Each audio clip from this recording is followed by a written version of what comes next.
ಬೆಂಗಳೂರಿನ ಜನರಿಗೆ ಮತ್ತೊಂದು ಬೆಲೆ ಏರಿಕೆಯ ಬರೆ ಬಿದ್ದಿದೆ. ಸೋಮವಾರದಿಂದ ಮೆಟ್ರೋ ಟಿಕೆಟಿನ ದರ 5% ಏರಿಕೆ ಆಗತ್ತೆ. ಮೆಟ್ರೋ ದರ ಏರಿಕೆ ಮಾಡಿ ಸರ್ಕಾರ ಅಧಿಕೃತ ಆದೇಶವನ್ನ ಹೊರಡಿಸಿದೆ. ಸೋಮವಾರದಿಂದಲೇ ಮೆಟ್ರೋ ಟಿಕೆಟಿನ ದರ 5% ಏರಿಕೆ ಆಗುತ್ತೆ. ಕಳೆದ ಬಾರಿ ಮೆಟ್ರೋ ಟಿಕೆಟ್ ದರ ಹೆಚ್ಚಳ ಆಗಿದ್ದನ್ನೇ ಜನ ಇಲ್ಲಿ ತನಕ ಸುಧಾರಿಸಿಕೊಂಡಿಲ್ಲ. ಈಗ ಮತ್ತೆ 5% ದರ ಹೆಚ್ಚಳಕ್ಕೆ ಗ್ರೀನ್ ಸಿಗ್ನಲ್ ಸಿಕ್ಕಿದೆ. ಮೆಟ್ರೋ ಟಿಕೆಟ್ ದರ ಹೆಚ್ಚಳಕ್ಕೆ ಪ್ರಯಾಣಿಕರು ಆಕ್ರೋಶ ವ್ಯಕ್ತಪಡಿಸ್ತಾ ಇದ್ದಾರೆ. ಕಳೆದ ಬಾರಿ ಮೆಟ್ರೋ ಟಿಕೆಟಿನ ದರ ಹೆಚ್ಚಳ ಆಗಿದ್ದೆಷ್ಟು? 1 to ಡಬಲ್ ಆಗಿತ್ತು. ಇಲ್ಲಿ ತನಕ 50 ರೂಪಾಯಿ ಕೊಟ್ಟು ಪ್ರಯಾಣ ಮಾಡ್ತಾ ಇದ್ದವರಿಗೆ 100 ರೂಪಾಯಿ ಕೊಡೋ ಪರಿಸ್ಥಿತಿ ಬಂದಿತ್ತು. ಈಗ ಮತ್ತೆ 5%. ಕಳೆದ ವರ್ಷ ಫೆಬ್ರವರಿ 9ನೇ ತಾರೀಕು ಮೆಟ್ರೋ ದರ ಏರಿಕೆ ಮಾಡಿತ್ತು. 101.5% ದರ ಏರಿಕೆಯನ್ನ ಬಿಎಂಆರ್ಸಿಎಲ್ ಮಾಡಿತ್ತು. ಆಗಲೂ ಕೂಡ ಬಹಳ ದೊಡ್ಡ ಆಕ್ರೋಶ ವ್ಯಕ್ತವಾಗಿತ್ತು. ಕೆಲವೊಂದು ಕಡೆ ಅಲ್ಪ ಸ್ವಲ್ಪ ದರ ಏರಿಕೆಯಲ್ಲಿ ಕಡಿತ ಮಾಡಿದ್ರೂ ಕೂಡ ಮ್ಯಾಕ್ಸಿಮಮ್ ಬಹುತೇಕ ಕಡೆ ಅದೇ ದರ ಮುಂದುವರಿತು. ಈಗ ಮತ್ತೆ 5% ಎಕ್ಸ್ಟ್ರಾ ದರ ಏರಿಕೆ ಆಗ್ತಾ ಇದೆ. ಗರಿಷ್ಠ ಟಿಕೆಟ್ ದರ 90 ರೂಪಾಯಿ. ಹಳೆ ದರ 90 ರೂಪಾಯಿ ಇದ್ರೆ ಇನ್ಮೇಲೆ ಹೊಸ ದರ 95 ರೂಪಾಯಿ ಆಗುತ್ತೆ. ಈಗಾಗಲೇ ಮೆಟ್ರೋನಲ್ಲಿ ಪ್ರಯಾಣ ಮಾಡಬೇಕು ಅಂತ ಅಂದ್ರೆ ಟಿಕೆಟ್ ದರ ಜಾಸ್ತಿನೇ ಆಯ್ತು ಅಂತ ಜನ ಬೈಕೋತಾ ಇದ್ರು. ಈಗ ಮತ್ತೆ 5% ದರ ಏರಿಕೆ ಮಾಡಿರೋದು ಜನರ ಆಕ್ರೋಶಕ್ಕೆ ಕಾರಣ ಆಗಿದೆ. ಮಧ್ಯಮ ವರ್ಗದ ಜನ ದಿನ ಬೆಳಗಾದ್ರೆ ಸಾವಿರಾರು ಜನ ಮೆಟ್ರೋನಲ್ಲಿ ಪ್ರಯಾಣ ಮಾಡ್ತಾರೆ. ಆರಂಭದಲ್ಲಿ ಮೆಟ್ರೋ ಪರಿಸ್ಥಿತಿ ಹೇಗಿತ್ತು ಅಂದ್ರೆ ಪ್ರಯಾಣಿಕರೇ ಬರ್ತಾ ಇಲ್ಲ, ಮೆಟ್ರೋನಲ್ಲಿ ಪ್ರಯಾಣವೇ ಮಾಡ್ತಾ ಇಲ್ಲ ಅಂತ. ದಿನ ಕಳೆದಂತೆ ಬೆಂಗಳೂರಿನ ಟ್ರಾಫಿಕ್ ಕಿರಿಕಿರಿ, ಒಂದ್ ಕಡೆಯಿಂದ ಇನ್ನೊಂದು ಕಡೆಗೆ ಹೋಗಬೇಕು ಅಂತ ಅಂದ್ರೆ ಆರಾಮಾಗಿ ಹೋಗಿ ರೀಚ್ ಆಗ್ಬಹುದಲ್ಲ ಅಂತ ಜನ ಮೆಟ್ರೋ ಮೇಲೆ ಡಿಪೆಂಡ್ ಆಗಕ್ಕೆ ಸ್ಟಾರ್ಟ್ ಮಾಡಿದ್ರು. ಆದ್ರೆ ಈಗ ನೋಡಿದ್ರೆ 1 to ಡಬಲ್ ಆಗಿದೆ ಟಿಕೆಟಿನ ದರ. ಅದರ ಮೇಲೆ ಮತ್ತೆ 5% ಹೆಚ್ಚಳವನ್ನ ಈಗ ಸರ್ಕಾರ ಮಾಡ್ತಾ ಇದೆ. ಹಾಗೆ ನೋಡಿದ್ರೆ ಬೇರೆ ಬೇರೆ ನಗರಗಳಲ್ಲಿ ಮೆಟ್ರೋ ಪ್ರಯಾಣ ದರ ಎಷ್ಟಿದೆ? ನೀವು ಮುಂಬೈ, ಕೋಲ್ಕತ್ತಾ, ಚೆನ್ನೈ, ದೆಹಲಿ ಮೆಟ್ರೋ ರೇಟ್ ಅನ್ನ ಕಂಪೇರ್ ಮಾಡಿದ್ರೆ ಬೆಂಗಳೂರಿನಲ್ಲೇ ಜಾಸ್ತಿ ಇದೆ. ಬೆಂಗಳೂರಿನಲ್ಲೇ ಟಿಕೆಟ್ ದರ ಅತಿ ಹೆಚ್ಚು ಇರುವುದು. ನಮ್ಮ ಮೆಟ್ರೋ ಪಾಸ್ ದರದಲ್ಲೂ 5% ಏರಿಕೆ.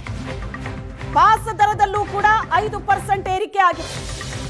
1, 3, 5 ದಿನಗಳ ಪಾಸಿನ ದರ ಏರಿಕೆ ಆಗಿದೆ. ಸೋಮವಾರದಿಂದ ದರ ಏರಿಕೆಗೆ ನಮ್ಮ ಮೆಟ್ರೋ ಸಿದ್ಧತೆ ನಡೆಸಿದೆ. ಬೆಂಗಳೂರಿನಲ್ಲೇ ಇಷ್ಟು ಟ್ರಾಫಿಕ್ ಇದೆ.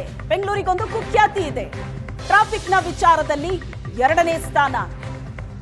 ಇಂಥ ಟ್ರಾಫಿಕ್ ನಗರಿಯಲ್ಲಿ ಬೈ ರೋಡ್, ರಸ್ತೆ ಮಾರ್ಗವಾಗಿ ಒಂದ್ ಕಡೆಯಿಂದ ಇನ್ನೊಂದ್ ಕಡೆಗೆ ಹೋಗ್ಬೇಕು ಅಂದ್ರೆ ಕಷ್ಟ. ಹಾಗಾಗಿ ಮೆಟ್ರೋ ಮೇಲೆ ಜಾಸ್ತಿ ಡಿಪೆಂಡ್ ಆಗಿರ್ತಾರೆ. ಆದ್ರೆ ಈಗ ಅಲ್ಲೂ ಕೂಡ ದರ ಏರಿಕೆ ಬಿಸಿ. ಹಾಲಿ ದರ 300 ರೂಪಾಯಿ ಇದೆ ಒಂದು ದಿನದ ಪಾಸು. ಈಗ ಪರಿಷ್ಕೃತ ದರ 313 ಆಗತ್ತೆ. 3 ದಿನದ ಪಾಸ್ 600 ರೂಪಾಯಿ ಇದ್ದದ್ದು 628 ರೂಪಾಯಿ ಆಗುತ್ತೆ. 5 ದಿನ 900 ರೂಪಾಯಿ ಇದ್ದಿದ್ದು 943 ಆಗತ್ತೆ. ಸ್ಮಾರ್ಟ್ ಕಾರ್ಡ್ ಪಾಸಿನ ದರ ಅಲ್ಲೂ ಕೂಡ ಏರಿಕೆ ಆಗಿದೆ. ಈಗ ನಮ್ಮ ಮೆಟ್ರೋ ಮತ್ತಷ್ಟು ದುಬಾರಿ ಆಗಿದೆ. ಸಹಜ, ಇದು ಪ್ರಯಾಣಿಕರು ಸಿಟ್ಟಿಗೆದ್ದಿದ್ದಾರೆ. ಕಳೆದ ವರ್ಷ ಅಷ್ಟೇ 1 to ಡಬಲ್ ಆಗಿತ್ತು ಟಿಕೆಟ್ ದರ. ಈಗ ಮತ್ತೆ 5% ಮಾಡ್ತಾ ಇದ್ದೀರಾ ಅಂತ. ಮೊಬೈಲ್ QR ಕೋಡ್ ನ ಪಾಸ್ ದರ ಒಂದು ದಿನದ್ದು 250 ಇದ್ದಿದ್ದು 263, 13 ರೂಪಾಯಿ ಜಾಸ್ತಿ ಆಯ್ತು. 3 ದಿನದ್ದು 550 ರೂಪಾಯಿ 578 ರೂಪಾಯಿ ಆಗುತ್ತೆ. 5 ದಿನದ್ದು 850 ರೂಪಾಯಿ ಇದ್ದದ್ದು 893, ಅಲ್ಲಿಗೆ 93 ರೂಪಾಯಿ ಹೆಚ್ಚುವರಿ ಹಣವನ್ನ ಕೊಡಬೇಕಾಗತ್ತೆ ಈ ಪಾಸ್ ಬೇಕು ಅಂದ್ರೆ. ಬೇರೆ ಬೇರೆ ನಗರಗಳಲ್ಲಿ ಮೆಟ್ರೋ ಟಿಕೆಟಿನ ದರ ಇಷ್ಟೊಂದಿಲ್ಲ. ಯಾಕೆ ಬೆಂಗಳೂರಿನಲ್ಲೇ ಈ ಪರಿ ಮೆಟ್ರೋ ಟಿಕೆಟಿನ ದರವನ್ನ ಮಾಡ್ತಾ ಇದ್ದಾರೆ? ಕೇಳಿದ್ರೆ ಲಾಸ್ ಅಂತ ಹೇಳ್ತಾರೆ. ಸರಿ ದೂಗ್ಸೋದು ಕಷ್ಟ ಅನ್ನೋ ಕಾರಣಕ್ಕೆ ಟಿಕೆಟ್ ದರ ಜಾಸ್ತಿ ಮಾಡ್ತಿದ್ದೀವಿ ಅಂತ. ಬೆಂಗಳೂರಿಗಿಂತಲೂ ದೊಡ್ಡ ದೊಡ್ಡ ನಗರಗಳಲ್ಲೇ ಟಿಕೆಟಿನ ದರ ಇಷ್ಟು ಕಡಿಮೆ ಇರೋವಾಗ ಯಾಕೆ ಬೆಂಗಳೂರಿಗೆ ಮಾತ್ರ ಬಿಎಂಆರ್ಸಿಎಲ್ ಈ ರೀತಿ ಬರೆಗೆಳಿತಾ ಇದೆ? ದೆಹಲಿ ಮೆಟ್ರೋ ಚೆಕ್ ಮಾಡಿದ್ರೆ 32 ಕಿಲೋಮೀಟರ್ಗಿಂತ ಹೆಚ್ಚು ಪ್ರಯಾಣ ಮಾಡಿದ್ರು ಗರಿಷ್ಠ ದರ ಅಲ್ಲಿರೋದು 60 ರೂಪಾಯಿ, ಬೆಂಗಳೂರಿಗಿಂತಲೂ ಕಡಿಮೆ. ಇಲ್ಲಿ 13-14 ಕಿಲೋಮೀಟರ್ಗೆನೆ 60 ರೂಪಾಯಿ ದರ ಇದೆ. ಆದ್ರೆ ದೆಹಲಿ 32 ಕಿಲೋಮೀಟರ್ಗಿಂತಲೂ ಹೆಚ್ಚು ಪ್ರಯಾಣ ಮಾಡಿದ್ರು ಕೂಡ ನೀವು 60 ರೂಪಾಯಿ ಟಿಕೆಟ್ ಒಳಗಡೆ ಮುಗಿದೋಗುತ್ತೆ. ಆದ್ರೆ ಬೆಂಗಳೂರಿನಲ್ಲಿ ಹಾಗಲ್ಲ. ಇದೇ ಪರಿಸ್ಥಿತಿ ಕೋಲ್ಕತ್ತಾ, ಮುಂಬೈ, ಚೆನ್ನೈನಲ್ಲೂ ಕೂಡ ಗರಿಷ್ಠ ದರ ಅಂದ್ರೆ 50 ರೂಪಾಯಿ ಇದೆ ಚೆನ್ನೈನಲ್ಲಿ. ಮುಂಬೈ ಮೆಟ್ರೋದಲ್ಲೂ ಅಷ್ಟೇ. ಗರಿಷ್ಠ ದರ ಅಂದ್ರೆ 70 ರೂಪಾಯಿ ಇದೆ. ನೀವು ಬೆಂಗಳೂರಿನ ಒಂದು ತುದಿಯಿಂದ ಮತ್ತೊಂದು ತುದಿ ಚಲ್ಲಘಟ್ಟದಿಂದ ನೀವು ವೈಟ್ ಫೀಲ್ಡ್ಗೆ ಹೋಗಿ ಇಳಿತೀರಿ ಅಂತ ಅಂದ್ರೆ ಬೆಂಗಳೂರಿನಲ್ಲಿ ಅತಿ ಹೆಚ್ಚು ದರವನ್ನ ನೀವು ಪೇ ಮಾಡಬೇಕಾಗತ್ತೆ ಮೆಟ್ರೋಗೆ. ಸರ್, ಈ ಹಿಂದೆ 100% ಜಾಸ್ತಿ ಮಾಡಿ ಅದನ್ನು ಮತ್ತೆ 70%ಗೆ ಇಳಿಸಿದ್ರು. ಸೊ ಆ ಒಂದು ವಿಚಾರದಲ್ಲಿ ಇವರು ಈಗ ಮತ್ತೆ 5% ಜಾಸ್ತಿ ಮಾಡ್ತಾ ಇದ್ದಾರೆ ಅಂತ ಒಂದು ಊಹೆ ಮಾಡ್ತಾ ಇದ್ದೀವಿ. ಆದರೆ ಈಗ ಈ ಒಂದು ನಮ್ಮ ಕಾಂಗ್ರೆಸ್ ಸರ್ಕಾರ 2000 ಬಂದ ಮೇಲೆ, ಕಾಂಗ್ರೆಸ್ ಸರ್ಕಾರ ಈ ಸತಿ ಬಂದ ಮೇಲೆ ಪ್ರತಿಯೊಂದನ್ನು ಬೆಲೆ ಹೆಚ್ಚಳ ಮಾಡ್ತಾ ಇದ್ದಾರೆ. ಮೆಟ್ರೋ ದರ ಒಂದೇ ಅಲ್ಲ, ಬಸ್ ದರ, ರಾಜ್ಯದ ಸರ್ಕಾರದ ಕೈಯಲ್ಲಿ ಎಷ್ಟು ವಿಚಾರಗಳಿದೆ, ಪ್ರತಿಯೊಂದರ ಬೆಲೆಯನ್ನು ಹೆಚ್ಚು ಮಾಡ್ತಾ ಇದ್ದಾರೆ. ಇದೇನು ನಮಗೇನು ಅಂತ ಅಷ್ಟು ಇದೇನು ಅನ್ನಿಸ್ತಾ ಇಲ್ಲ. ಮಾಮೂಲಿ 10ರಲ್ಲಿ ಇದು ಒಂದನ್ನು ಜಾಸ್ತಿ ಮಾಡ್ತಾ ಇದ್ದಾರೆ. ನಾವು ನಾಗರಿಕರು ಇದನ್ನು ಬೇರ್ ಮಾಡಲೇಬೇಕು. ಮೆಟ್ರೋ ಟಿಕೆಟ್ ಒಂದೇ ಜಾಸ್ತಿ ಆಗ್ತಾ ಇಲ್ಲ. ಇಲ್ಲಿ ಏನಾಗ್ತಾ ಇದೆ, ಇಲ್ಲದೇ ಇರೋರಿಗೆ ಅನುದಾನಗಳು ಕೊಟ್ಬಿಟ್ಟು ಇರೋರ ಮೇಲೆ ಬರೆ ಆಗ್ತಾ ಇದ್ದಾರೆ. ಇದು ಯಾವುದೇ ಕಾರಣಕ್ಕೂ ಸರಿ ಅಲ್ಲ ಅವ್ರು ಮಾಡ್ತಾ ಇರೋದು. ಅವ್ರಿಗೆ ಯಾರು ಕೇಳಿಲ್ಲ ನಮ್ಗೆ ಅದು ಕೊಡಿ ಇದು ಕೊಡಿ ಅಂತ ಅಂದ್ಬಿಟ್ಟು ಸುಮ್ಮನೆ ಅವ್ರು ಕೊಡ್ತೀನಿ ಅಂತ ಇವರ ಮೆಟ್ರೋ ಪ್ರಯಾಣ ದರ ಏರಿಕೆಗೆ ಸಂಸದ ಪಿಸಿ ಮೋಹನ್ ಗರಂ ಆಗಿದ್ದಾರೆ.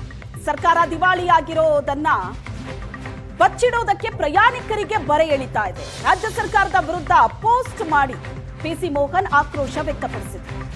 ಮೆಟ್ರೋ ನಷ್ಟವನ್ನ ಭರಿಸೋದಕ್ಕೆ ರಾಜ್ಯ ಸರ್ಕಾರ ನೀಡ್ತಾ ಇದ್ದಂತಹ ನೆರವು ಸ್ಥಗಿತ ಆಗಿದೆ. ರಾಜ್ಯ ಸರ್ಕಾರದ ಆಡಳಿತ ವೈಫಲ್ಯಕ್ಕೆ ಪ್ರಯಾಣಿಕರ ಮೇಲೆ ಹೊರೆ ಹಾಕ್ತಾ ಇದೆ ಸರ್ಕಾರ ಅಂತ ಪಿಸಿ ಮೋಹನ್ ಆಕ್ರೋಶದ ಮಾತನಾಡಿದ್ದಾರೆ.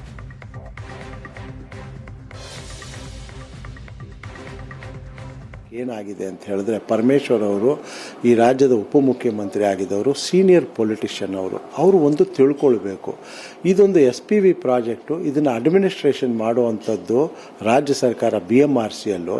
ಕೇಂದ್ರ ಸರ್ಕಾರ ಯಾಕೆ ನೀವು ಇನ್ಕ್ರೀಸ್ ಮಾಡಿ ಡಿಕ್ರೀಸ್ ಮಾಡಿ ಅಂತ ಅವ್ರು ಯಾಕೆ ಹೇಳಕ್ಕೆ ಹೋಗ್ತಾರೆ? ನೀವು ಕಳಿಸಿದ್ದು ಪ್ರಪೋಸಲ್ಲು ಏನಿದೆಯೋ ಹಣವನ್ನು ರಿಲೀಸ್ ಮಾಡ್ತಾರೆ ಹೊರತು ನೀವು ಮಿಕ್ಕಿದ್ದು ಮ್ಯಾಚಿಂಗ್ ಗ್ರಾಂಟ್ ನೀವು ಕೊಟ್ಟು ನೀವು ತುಂಬಬೇಕಾಗಿರುವಂಥದ್ದು. ಇವತ್ತು ನೀವು ಶಕ್ತಿ ಬಸ್ ಸ್ಕೀಮ್ಗೆ ಹಣ ಶಾರ್ಟೇಜ್ ಆಗುತ್ತೆ ಅಂತ ಇಲ್ಲಿ ನೀವು ಕಳೆದ ವರ್ಷ 71% ಮಾಡಿದ್ರಿ, ಈಗ 5% ಮಾಡಿದಿರಿ, ಮುಂಬರುವ ವರ್ಷಗಳಲ್ಲೂ ಮಾಡ್ತೀರಿ. ಅದಕ್ಕೆ ಬದಲು ನೀವು ತೊಗೊಂಡು ಬಂದು ನೀವು ದುಡ್ಡನ್ನ ತುಂಬಿ ಕೇಂದ್ರ ಸರ್ಕಾರದ ಮ್ಯಾಚಿಂಗ್ ಗ್ರಾಂಟ್ ಏನು ಕೊಟ್ಟರು ಅದಕ್ಕೆ ಮ್ಯಾಚಿಂಗ್ ಗ್ರಾಂಟ್ ಕೊಡಿ. ಯಾವುದೇ ಕಾರಣಕ್ಕೂ ನೀವು ಇನ್ಕ್ರೀಸ್ ಮಾಡೋ ನೆಸರಿ ಇಲ್ಲ. ಆಮೇಲೆ BMRCಯಲ್ಲವರು ನಾನ್ ಫೇರ್ ರೆವಿನ್ಯೂಸ್ನು ಕೂಡ ಅವರು ಒಂದು ಗಮನವನ್ನು ಕೊಡಬೇಕು. ಅಡ್ವರ್ಟೈಸ್ಮೆಂಟ್ಸ್ ಇರ್ಬೋದು, ಬೇರೆ ಬೇರೆ ಒಂದು ನಾನ್ ಫೇರ್ ರೆವಿನ್ಯೂಸ್ ಏನಿದೆಯೋ ಅದ್ರ ಕೂಡ ಒಂದು ದಾರಿ ಹುಡುಕಬೇಕಾಗುತ್ತೆ. BMRCಯಲ್ಲಿ ಕಳಿಸಿದ ಎಷ್ಟು ಕೇಳಿದಾರೋ ಅಷ್ಟು ಹಣವನ್ನು ಕೇಂದ್ರ ಸರ್ಕಾರ ಕೊಟ್ಕೊಂಡು ಬಂದಿದೆ. ನಾನು ಒಂದೇ ಒಂದು ಆಗ್ರಹ ಮಾಡೋದು ರಾಜ್ಯ ಸರ್ಕಾರಕ್ಕೆ, ಕೇಂದ್ರ ಸರ್ಕಾರ ಕೊಟ್ಟಂಗೆ ನೀವು ಕೂಡ ಆ ಒಂದು BMRCಯಲ್ಲಿ ಕೊಡಿ ಅಂತ ನಾನು ಹೇಳ್ತೀನಿ. ನಮ್ಮ ಮೆಟ್ರೋ ದರ ಏರಿಕೆ ಬಗ್ಗೆ ಸರ್ಕಾರದ ಸಚಿವರು ಸಮರ್ಥನೆ ಕೊಟ್ಟಿದ್ದಾರೆ. ಮೆಟ್ರೋ ದರ ಏರಿಕೆ ಆಗ್ಲೇಬೇಕಲ್ವಾ ಅಂತ MB ಪಾಟೀಲ್ ಹೇಳಿದ್ದಾರೆ. ಬಿಜೆಪಿ ಅವಧಿಯಲ್ಲಿ ಗ್ಯಾಸ್, ಪೆಟ್ರೋಲ್, ಅಡುಗೆ ಎಣ್ಣೆ ಎಷ್ಟಿತ್ತು? ರೂಪಾಯಿಗೆ $92 ಆಗಿದೆ ಅಂತ ಸಚಿವ MB ಪಾಟೀಲ್ ರಿಯಾಕ್ಟ್ ಮಾಡಿರೋದು. ಮೆಟ್ರೋ ದರ ಏರಿಕೆ ಕೇಂದ್ರವೇ ನಿರ್ಧರಿಸುತ್ತೆ ಅಂತ ಗೃಹ ಸಚಿವರು ರಿಯಾಕ್ಟ್ ಮಾಡಿದ್ದಾರೆ.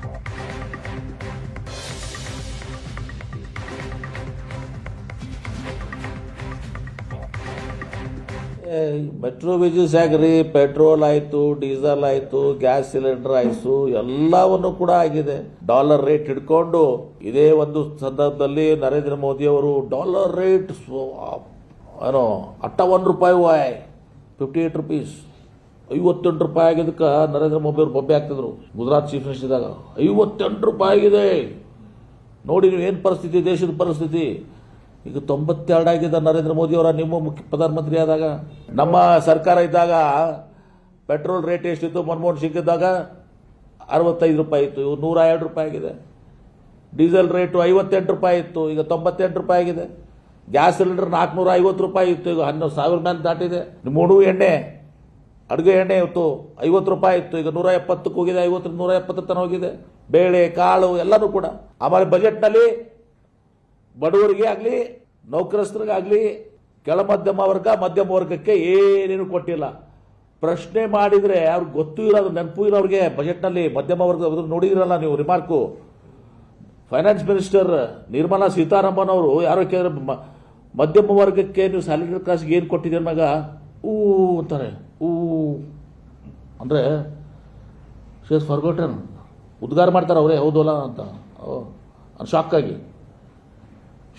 ನಮ್ಮ ಮೆಟ್ರೋ ಟಿಕೆಟ್ ದರ ಜಾಸ್ತಿ ಮಾಡ್ತಾ ಇದ್ದಾರೆ ಸರ್. ಸೋಮವಾರದಿಂದ 5% ಹೈಕ್ ಆಗಿದೆ. ಸರ್ಕಾರದ ಅನುಮತಿ ಬೇಕಾಗಿಲ್ಲ ಅಂತಾರೆ ಅವರು. ಮತ್ತೆ ಸಾರ್ವಜನಿಕವಾಗಿ ಆಕ್ರೋಶ ಬರ್ತಾ ಇದೆ. ಅಲ್ಲ, ಅವರು ಇಂಡಿಪೆಂಡೆಂಟ್ ಆಗಿದ್ದಾರೆ. ಅವರು CMD ಅಂತ ಏನು ಮಾಡಿದ್ದಾರೆ, ಈಗ ಕೇಂದ್ರ ಸರ್ಕಾರದ ಭಾಗ ಕೂಡ ಇದೆ ಅಲ್ವಾ. ಹಾಗಾಗಿ ಕೇಂದ್ರ ಸರ್ಕಾರದ ಡೈರೆಕ್ಷನ್ಸ್ ಮೇಲೆ ಅವರು ಅನೇಕ ಸಂದರ್ಭದಲ್ಲಿ ತೀರ್ಮಾನಗಳು ಮಾಡ್ತಾರೆ. ಅದು ಅವರು ಈಗ ಹೊಸದಾಗಿ ಏನು ಮಾಡಿದ್ದಾರೆ, ಅವರು ಚರ್ಚೆ ಮಾಡಿ ಬಹುಶಃ ಕೇಂದ್ರ ಸರ್ಕಾರ ರಾಜ್ಯ ಸರ್ಕಾರ ಅಲ್ಲಲ್ಲ ಇಬ್ಬರು ಕೂಡ ಸೇರಿ ಮಾಡಿರ್ಬೋದು ಅಂತ ಅನ್ಕೊಳ್ತೀನಿ. ನಮ್ಮ ಮೆಟ್ರೋ ಟಿಕೆಟ್